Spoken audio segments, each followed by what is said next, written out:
हम सब की ज़िंदगी में चिंताएं होती हैं। कभी नौकरी का डर, कभी रिश्तों की उलझनें, कभी भविष्य की अनिश्चितता। ये सब मिलकर हमारे मन को बोझिल बना देती हैं। लेकिन सवाल यह है कि क्या चिंता करने से समस्या हल हो जाती है? नहीं, बल्कि और बिगड़ जाती है। नमस्कार, स्वागत है आपका द रीडिंग नूक पर। How to stop worrying and start living, Dale Carnegie. पिछले खंड 4 में हमने जाना कि हम अपने मस्तिष्क को शांति, साहस, स्वास्थ्य और आशा के विचारों से भर दें, क्योंकि हमारे विचार से ही हमारी जिंदगी बनती है। हम अपने दुश्मनों से बदला लेने की कोशिश ना करें, क्योंकि इससे हम उनके बजाय खुद को ज़्यादा नुकसान पहुंचाते हैं। हमें दूसरों की नकल नहीं करनी चाहिए, बल्कि अपने आश्चर्य स्वरूप को पहचान कर उसी रूप में रहना चाहिए, क्योंकि ईर्ष्या अज्ञान है और नकल करना आत्महत्या है। आइए अब जानते हैं अगला खंड 5, चिंता को जीतने का आदर्श तरीका। इस खंड में कार्नेगी ने एक अहम बात बताई है। मेरे माता पिता ने चिंता को कैसे जीता। आइए विस्तार से समझते हैं। इस अध्याय में लेखक ने अपनी जीवनी का वर्णन किया है, जिसमें वह बताते हैं कि वह मिसूरी के फार्म पर पैदा हुए और वहीं पर उनकी परवरिश हुई।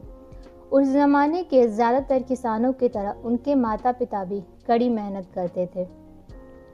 माँ गांव में स्कूल टीचर थी और पिताजी फार्म पर काम करके $12 प्रति माह कमाते थे। माँ न सिर्फ उनके कपड़े सिलती, बल्कि उन्हें धोने के लिए वह घर पर ही साबुन भी बनाती थी। उनके पास शायद ही कभी नकद पैसा होता होगा, सिवाय उस सीजन के जब वह सूअर बेचते थे। जब वह किराने की दुकान से शक्कर, कॉफी खरीदते थे तो बदले में उस दुकान को अपने घर के अनाज और अंडे देते थे। एक कमरे के देहाती स्कूल में पढ़ने के लिए लेखक यानी कार्नेगी 1 मील पैदल चलकर जाते थे। उनके माता पिता हर दिन 16 घंटे कड़ी मेहनत करते थे। इसके बावजूद वह लगातार कर्ज में डूबे रहे और बदकिस्मती में उनका पीछा नहीं छोड़ा। हर साल बाढ़ आने की वजह से उनकी सारी फसल खराब हो जाती थी। वह जो भी करते थे उसमें उन्हें बहुत नुकसान होता था। लेखक बताते हैं कि पिताजी ने एक बार खच्चर खरीदा, उन्हें 3 साल तक खिलाया पिला, उन्हें प्रशिक्षित करने के लिए लोगों को पैसे दिए, फिर उन्हें मेफिन्स टेनेसी भिजवाए और उन्हें बेचकर हमें जो कीमत मिली वह कम बहुत थी जिसमें हमने उन्हें 3 साल पहले खरीदा था। 10 साल तक कड़ी दमतोड़ मेहनत के बाद भी हम न सिर्फ कंगाल थे, बल्कि गले तक कर्ज में डूबे हुए थे। संघर्ष और दुख के उन वर्षों में भी माँ कभी चिंतित नहीं रही। प्रार्थना करते समय वह अपनी मुश्किलों को भगवान के सामने रख देती थी। हर रात हमारे बिस्तर पर जाने से पहले माँ बाइबल का अध्याय पढ़कर हमें सुनाती थी। अक्सर माँ या पिताजी ईसा मसीह के यह सांत्वनादायक शब्द पढ़ते थे। मेरे पिता के घर में कई महल हैं, मैं तुम्हारे लिए जगह तैयार करने चला हूँ, ताकि जहाँ मैं हूँ वहीं तुम भी रह सको। फिर हम सब उसे सुनते मिसूरी फार्म हाउस में अपनी कुर्सी के सामने झुके थे और ईश्वर के प्रेम व कृपा के लिए प्रार्थना करते। कार्नेगी की माँ अक्सर काम करते हुए यह गीत गुनगुनाती रहती थी। शांति शांति अद्भुत शांति ऊपर बैठे मेरे पिता की ओर से प्रवाहित होकर चिरकाल के लिए मेरी आत्मा में प्रविष्ट होती है। मैं प्रेम की गहरी लहरों में प्रार्थना करती हूँ। उनकी माँ चाहती थी कि वह अपने जीवन को धार्मिक कार्यों को समर्पित करे, इसलिए कार्नेगी ने विदेशी मिशनरी बनने के बारे में सोचा था। उन्होंने कहा कि हम अपने शरीर या बिजली या गैस इंजन के रहस्य को पूरी तरह नहीं समझते, परंतु इसके बाद भी हम उनका उपयोग करते हैं और इसका आनंद लेते हैं। इसी तरह हालांकि मैं प्रार्थना और धर्म के रहस्यों को नहीं समझ पाता, परंतु धर्म से मिलने वाले अधिक समृद्ध, अधिक सुखी जीवन का आनंद लेने में यह बात आड़े नहीं आती। आखिरकार मैं संतायन के शब्दों की बुद्धिमत्ता को महसूस कर पाया। मनुष्य का जन्म जीवन को समझने के लिए नहीं, बल्कि उसका आनंद लेने के लिए हुआ है। विलियम जेम्स का मानना था कि जीवन के प्रति नया उत्साह अधिक जीवन, अधिक विराट, समृद्ध, संतुष्टिदायक जीवन प्रदान करता है। यह मुझे आस्था, आशा और साहस प्रदान करता है। यह मेरे जीवन से तनाव, चिंताओं, डरों और परेशानियों को दूर हटाता है। यह मेरे जीवन को अर्थ देता है और दिशा भी। इससे मेरी सेहत भी बहुत अच्छी रहती है। इससे मेरा सुख कई गुना बढ़ जाता है। फ्रांसिस बेकन सही थे जब उन्होंने 300 साल से अधिक पहले कहा था कि थोड़े से ज्ञान से मनुष्य का मस्तिष्क नास्तिकता की तरफ झुकता है, परंतु जब वह ज्ञानी हो जाता है तो उसका मस्तिष्क धर्म की तरफ झुक जाता है। प्रसिद्ध मनोविश्लेषक डॉक्टर ए ब्रिल कहते हैं कि मनोविश्लेषक जानते हैं कि किसी भी सच्चे धार्मिक इंसान को कभी न्यूरोसिस नहीं हो सकता। आज के समय में कई मनोविश्लेषक भी आधुनिक पादरी बनते जा रहे हैं। वह हमसे धार्मिक जीवन जीने का आग्रह इसलिए नहीं कर रहे हैं ताकि हम अपनी अगली दुनिया की नरक की आग से बच सके, बल्कि इसलिए कर रहे हैं ताकि हम पेट के अल्सर, एंजाइना पेक्टेरिस, नर्वस ब्रेकडाउन और पागलपन की नरक की आग से बच सके।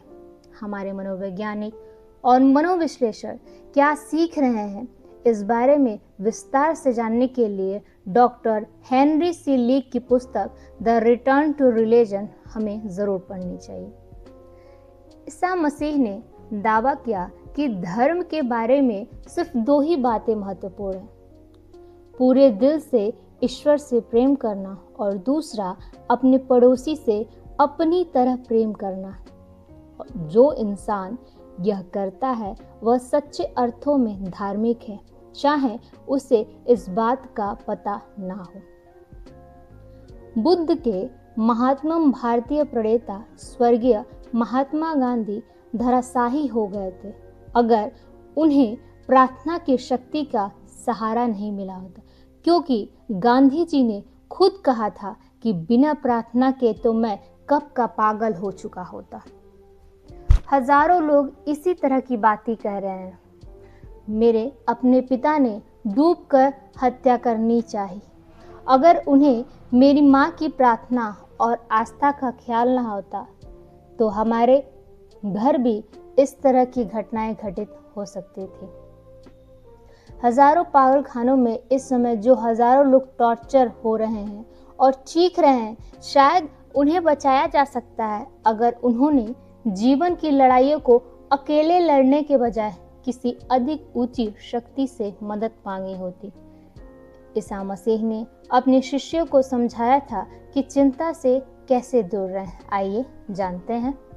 अपने जीवन के बारे में चिंता मत करो कि तुम क्या खाओगे या क्या पियोगे।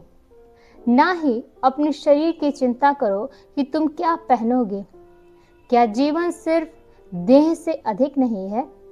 और क्या शरीर आवरण से अधिक नहीं है? हवा में उड़ती पक्षियों को देखो, वह बोझ नहीं है, वह फसल नहीं काटती हैं, ना ही वे खलिहानों में अनाज इकट्ठे करते हैं, फिर भी स्वर्ग में बैठा तुम्हारा पिता उनका पेट पालता है। क्या वह तुमसे बेहतर है? परंतु पहले तुम ईश्वर का साम्राज्य, उसकी धार्मिकता को खोजो और यह सब चीज तुम्हें भी मिल जाएगी। धार्मिक आस्था हमें इतनी शक्ति और सहन शक्ति क्यों देती है? आइए विलियम जेम्स के शब्दों में जानते हैं। व्यग्र सतह की तूफानी लहरें समुद्र की गहराई के हिस्सों को विचलित नहीं कर पाती। जो व्यक्ति अधिक विराट और अधिक अस्थायी सत्य को पकड़े रहता है, उसकी व्यक्तिगत तकदीर के क्षणिक उतार चढ़ाव उसे तुलनात्मक रूप से महत्वहीन लगते हैं। इसी तरह सच्चा धार्मिक व्यक्ति और अविचलित और शांति से भरा होता है और शांति से हर उस कर्तव्य के लिए तैयार रहता है जो दिन में उसके सामने आएंगे। अगर हम दुखी और परेशान हैं तो क्यों ना ईश्वर को आजमाएं। जैसा इमैनुअल कांट ने कहा था, हमें ईश्वर में विश्वास इसलिए करना होगा क्योंकि हम ऐसे विश्वास की ज़रूरत है। क्यों ना अपने आप को उस अविनाशी शक्ति के साथ जोड़ ले जो पूरे ब्रह्मांड को चलाती हो। चाहे आप प्रकृति या आदत की वजह से धार्मिक ना हो, चाहे आप संदेहवादी हो, आप जितना सोचते हैं प्रार्थना आपकी उससे ज़्यादा मदद कर सकती है, क्योंकि यह एक प्रैक्टिकल चीज़ है। लेखक बताते हैं कि प्रार्थना इन 3 बहुत ही मूलभूत मनोवैज्ञानिक ज़रूरत को पूरा करती है जो सभी में होती है, चाहे वह ईश्वर में विश्वास करते हो या ना करते हो। पहला, प्रार्थना हमें अपनी समस्याओं को शब्दों में स्पष्ट करने में मदद करती है। दूसरा, प्रार्थना में यह एहसास दिलाता है कि हम अकेले नहीं हैं, कोई है जो बोझ उठाने में हमारी मदद कर रहा है। तीसरा, प्रार्थना कर्म के सक्रिय सिद्धांत को कार्य रूप में ले जाती है। यह कर्म की तरफ पहला कदम है। क्यों ना आज अभी दरवाजे बंद करें, घुटने टेक कर बैठ जाएं और अपने दिल का गुब्बार निकाल दें। अगर आपकी आस्था खत्म हो गई है तो ईश्वर से प्रार्थना करें कि वह आपकी आस्था जगा दे। सेंट फ्रांसिस द्वारा लिखी यह सुंदर प्रार्थना हमारे साथ दोहराएं। हे ईश्वर, मुझे अपनी शांति का जरिया बना ले। जहाँ नफरत हो वहाँ मुझे प्रेम के बीज बोने दे। जहाँ चोट हो वहाँ मुझे क्षमा करने दे। जहाँ शंका हो वहाँ मुझे विश्वास भरने दे। जहाँ निराश हो वहाँ आशा भरने दे। जहाँ अंधेरा हो वहाँ उजाला करने दे। जहाँ दुख हो वहाँ सुख लाने दे। हे ईश्वर, इतना कर दो कि संतावना हासिल करने के बजाय मैं संतावना देने का प्रयास करूं। दूसरों को समझने के बजाय खुद समझने का प्रयास करूं। दूसरों का प्रेम हासिल करने के बजाय दूसरों को प्रेम देने का प्रयास करो, क्योंकि देने से ही हमें मिलता है, माफ करने से ही हमें माफ किया जाता है और मरने से ही हमारे लिए अमर जीवन का द्वार खुलता है। अगर आपको यह विस्तृत सारांश अच्छा लगा हो तो हमारे चैनल द रीडिंग नूक को ज़रूर लाइक करें, शेयर करें और सब्सक्राइब कीजिए। कमेंट करके अपना अनुभव साझा करें। द रीडिंग नूक, जहां किताबें बोलती हैं और ज़िंदगी बदलती है। मिलते हैं अगले वीडियो में। धन्यवाद।